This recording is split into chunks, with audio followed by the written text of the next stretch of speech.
I had a lot of trepidation about this conference and about my speaking. I had even a brief moment of hope that the war would cancel it, because I wasn't sure what it would be like to talk to a group of people while robot bombs are falling on our enemies around the clock. I just couldn't picture that. So normally I just sort of take flight and whatever's on my mind gets splattered onto your mind. But I don't feel so certain of myself in this situation. I'm not sure that just taking flight for another evocation of the psychedelically aided evolution and transformation of our species is the way to go. Because I think maybe we should, or I should, attempt something that's a little rare for me, plain talk about what's going on. Yesterday, Bob Wilson got up and talked about the war, and then Tim cheered him on and put his stamp of approval on that. I thought it was great. And then we broke, and somebody cornered me for an interview, and they said, "What's with these guys dragging politics into this thing? This is not a political meeting." I didn't say anything. I just tried to, assimilate that. And then last night I thought about it, and I've been thinking about it, about this war, about the 60s, about Vietnam, about how LSD played a major role in stopping that war by forcing people to confront what they were really doing, by empowering people to get together in large groups and say, we won't stand for it, we won't put up with it.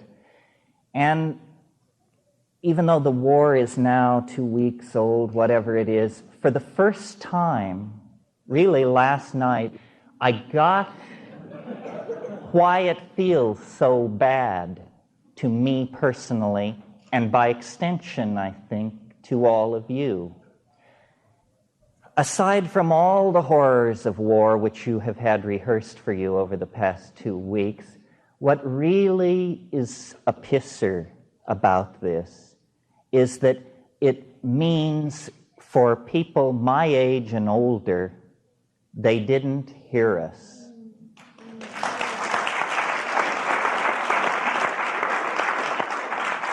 We weren't heard. When they were bombing Libya, we could just call that an aberration. When they were hunting down Noriega, we could just call that a large dope bust. This is none of those things. This is war.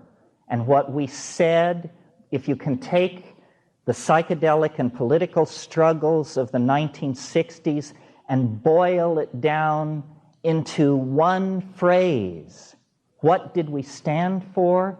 We stood for making love, not war.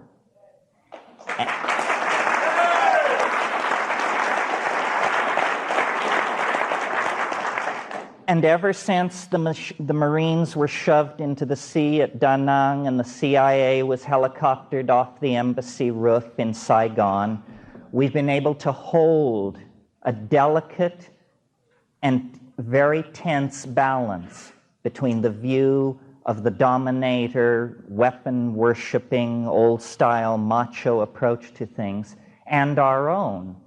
And I think we all felt, I certainly did, last August when they began to move the chess pieces around, that we would not stand for it, that there was a we, and that we would not stand for it.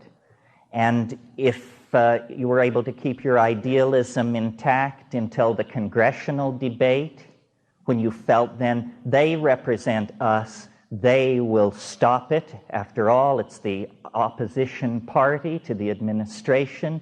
It's an anti-war party. They will stop it. And they went like sheep to the slaughter. To the slaughter. And they voted for it. So now we have no excuse. No faction was overridden. Nobody's rights were trampled on the path to this debacle. We, the people of the United States, by some staggering percentage, approve of this.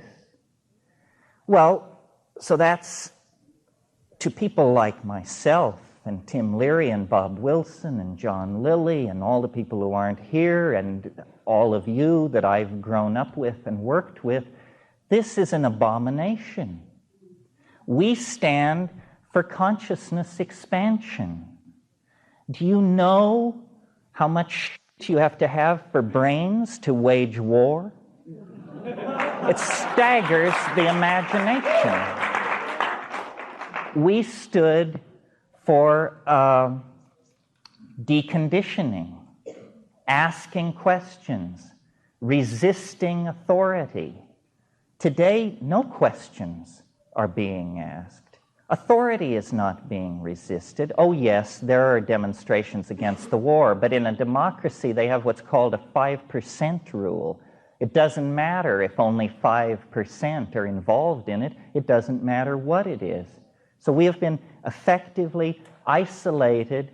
Our names have been metaphorically signed to the bottom line of these documents that commit us to war. How do you feel about that?